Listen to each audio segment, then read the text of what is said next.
Chevrolet has spent 70 years trying to build a car that could stand next to Modena and Maranello without flinching, and every time they got close, something held them back. This time, something didn't hold back. This is Automotive Pulse, and what you're about to hear is the story of a machine that internal engineers reportedly nicknamed the line in the sand, because somewhere in its development, Chevrolet made one drivetrain decision so unexpected that it forced longtime Corvette loyalists to sit down and reconsider what this badge is even allowed to be. Before we get to that decision, understand what you're looking at.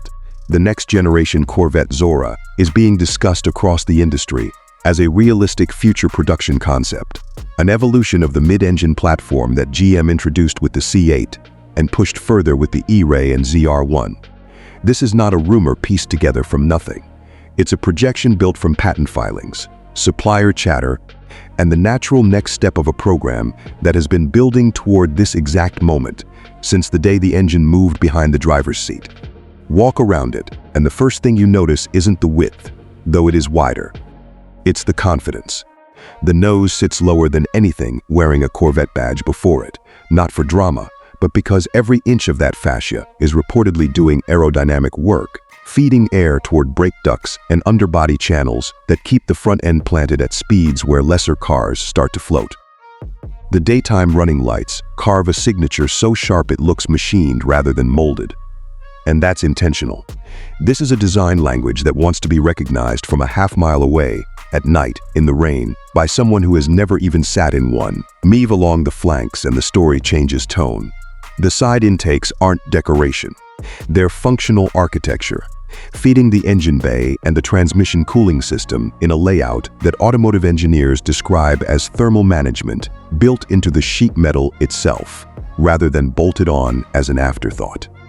The stance is aggressive, wide-hipped, planted, and it communicates something specific before you've heard a single cylinder fire. This car was engineered to be driven hard, repeatedly, without flinching, not just photographed once and parked. Here is the open loop I promised you. Chevrolet is expected to pair this platform with a naturally aspirated flat plane crank V8 architecture, rather than leaning entirely into forced induction. A choice that puts the Zora philosophically closer to a Modena-built V8 than anything Chevrolet has built before.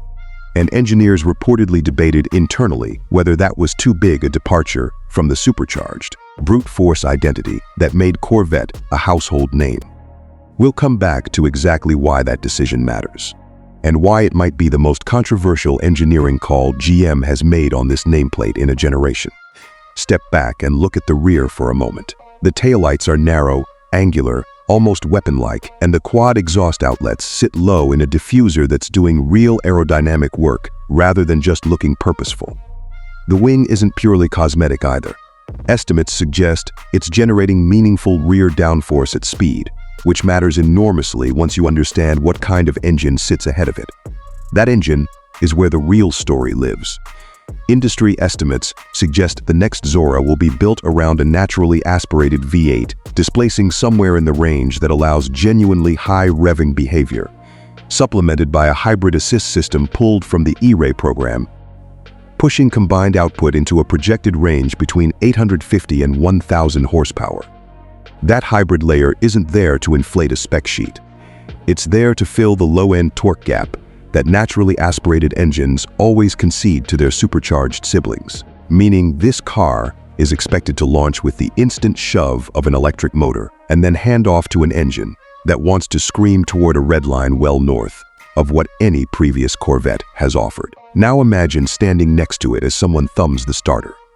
There's a half second of near silence, electric systems waking first, and then the V8 catches with a bark that's tighter and higher pitched than the deep American rumble Corvette owners have known for decades. At idle, it settles into something busy and mechanical, almost race-adjacent, nothing like the lazy burble of a pushrod's small block.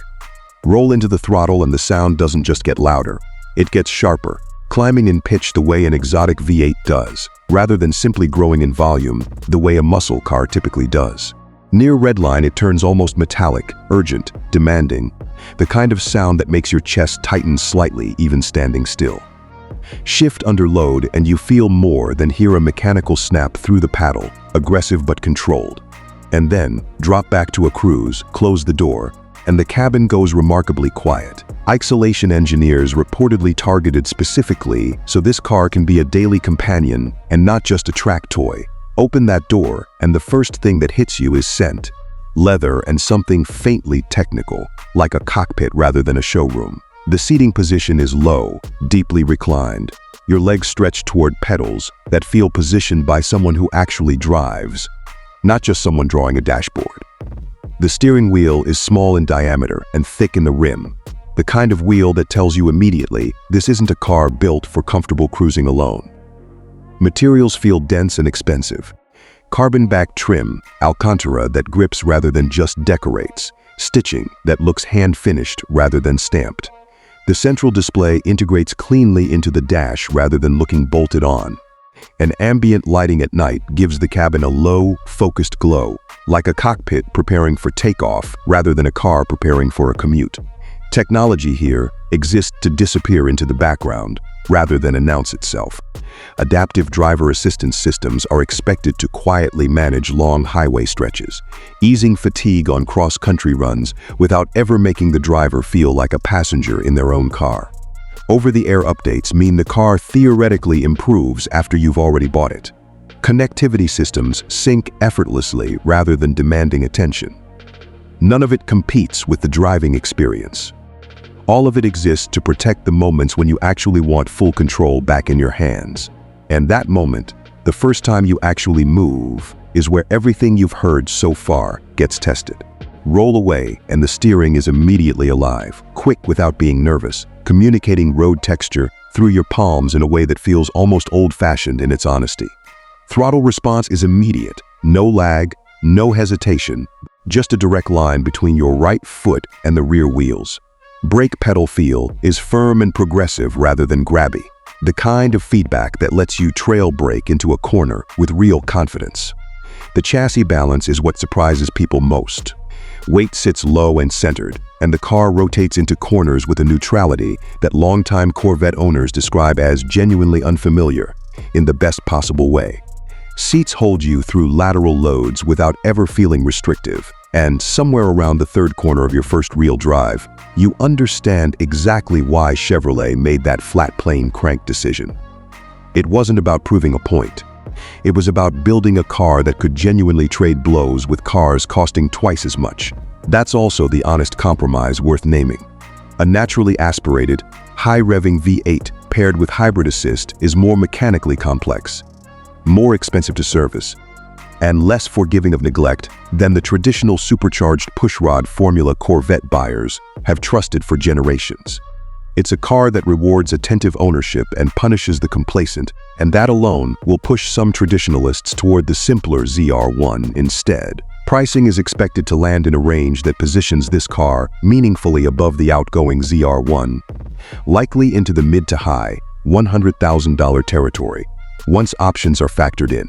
A number that sounds significant until you consider what buyers are actually paying for. They aren't just paying for horsepower. They're paying for a genuinely American interpretation of exotic engineering, for a nameplate that's spent 7 decades earning the right to be taken seriously on this stage, for the emotional weight of owning something that finally competes on merit rather than nostalgia alone. Framed that way, the price doesn't feel inflated. It feels earned. This car occupies a strange and fascinating position in the current automotive landscape. It's not simply the next Corvette.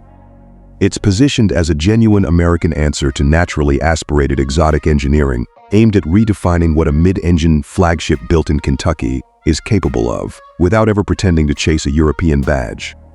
Call it a modern muscle icon that finally speaks fluent exotic. This is a car built for the driver who reads a spec sheet and immediately wants to know how it feels rather than how it compares. Someone who values mechanical honesty over convenience, who sees a red line not as a limit but as an invitation, who understands that real engineering courage sometimes means abandoning the formula that made you famous in the first place.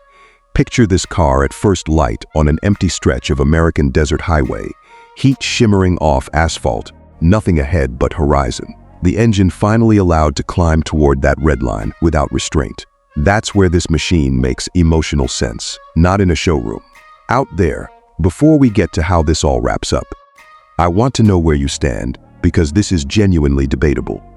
Was Chevrolet right to move away from forced induction and chase a naturally aspirated, high-revving exotic character?